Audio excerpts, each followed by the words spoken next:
కొండాపురం మండలం ఎస్ తిమ్మాపురంలో బాబు షూరిటీ భవిష్యత్తు గ్యారంటీ కార్యక్రమం నిర్వహించిన జమ్మలమడుగు తెలుగుదేశం పార్టీ ఎమ్మెల్యే అభ్యర్థి భూపేష్ సుబ్బరామిరెడ్డి.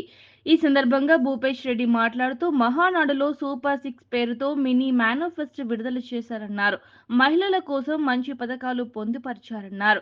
ఇందులో భాగంగా ఆడబిడ్డ నిధి కింద 18 ఏళ్లు పైబడిన మహిళలకు నెలకు 1500 చొప్పున, సంవత్సరానికి 18,000 రూపాయలు, తల్లికి వందనం పథకం కింద పిల్లలను స్కూలుకు పంపే ప్రతి తల్లికి ఒక్కొక్కరికి 15,000 చొప్పున ఎంతమందిని బడికి పంపిస్తే అంతమందికి వర్తింపజేసేలా మహిళలకు ఉచిత బస్సు ప్రయాణం, ఏడాది 3 గ్యాస్ సిలిండర్లు, ఇంటింటికి సురక్షిత మంచినీరు ఇలాంటి పథకాలు ప్రజలకు అందుబాటులోకి ఇచ్చి వారిని పూర్ టు రిచ్ అయ్యేలా పథకాలను ప్రవేశపెట్టారన్నారు.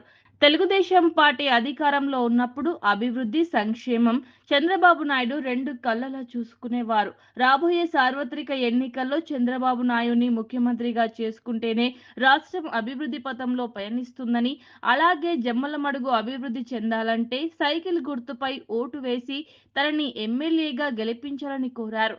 ఈ కార్యక్రమంలో ఎక్స్ ఎమ్మెల్సీ దేవగుడి నారాయణరెడ్డి, రాష్ట్ర కార్యదర్శి రమణారెడ్డి, తెదేపా మండల అధ్యక్షుడు నాగేశ్వరరెడ్డి, విష్ణువర్ధన్ రెడ్డి, మాధవరెడ్డి, బాల నాగిరెడ్డి, గోవర్ధన్ రెడ్డి, తెలుగుదేశం పార్టీ, జనసేన పార్టీ నాయకులు, కార్యకర్తలు, దేవగుడి కుటుంబ అభిమానులు పాల్గొన్నారు.